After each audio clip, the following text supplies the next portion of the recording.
Welcome. This lesson is similar to the last lesson. In other words, we're going to take another ratio of two particular sides of a right triangle given one of the specific angles, referring to either the acute angle Q or R for this particular triangle.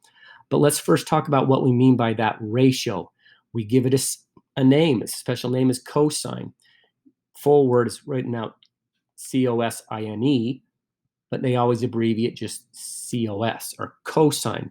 And when you take the cosine of any angle at all, that's long as it's an acute angle and it's in a right triangle, what we're going to do is take the length of the adjacent side and we're going to put it over the length of the hypotenuse, because remember, it's a ratio of two numbers. Now, I'm not actually giving you the lengths of the sides, but in the future, we will use actual lengths and get a final number, fraction or a decimal. But for now, I just want you to get familiar with that the cosine is the adjacent side with respect to the angle over the hypotenuse. So when it says, what is the cosine of r, the first thing you're going to do is you're going to find r. There's r right there. Next thing you're going to do is you're going to find out which side is the hypotenuse. I think the hypotenuse is always easiest because it's not one of the two sides that forms the right angle. So this is the hypotenuse. Then I'm going to find the adjacent side. Now, the adjacent side always connects the angle we're looking at to the right angle. So going from R to P, that's going to be the adjacent side. So again, our ratio would be this length of PR, which the way we designate that geometrically is we just go PR over the length of the hypotenuse, which is just QR. QR.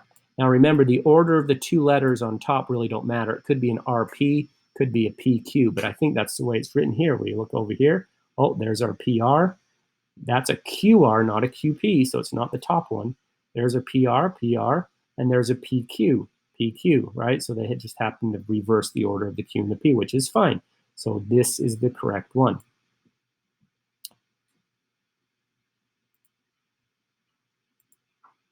Let's do another one. So again, here we're finding the cosine of B. Cosine of B, well, where's B? There's B. So again, where's the hypotenuse? Here's the little right angle, so that must mean this is the hypotenuse. And now what side is the adjacent side? It's always connecting the angle we're looking at, so B to the right angle. This is the adjacent side, so that's supposed to be ADJ.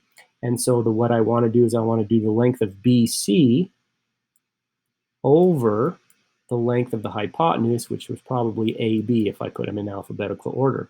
So I'm going to look for BC over A. Oh, that's AC. That isn't it. BC over AB. Oh, it's this one right here. This is an AC. Now, again, the order really didn't matter. I could have done a CA or a BA, but you get the point. Again, this is very similar to the last lesson. It's just remembering this ratio, and every one of these problems has the ratio of the adjacent over the hypotenuse to remind you. So if you have questions, please bring them to class, and I will help you.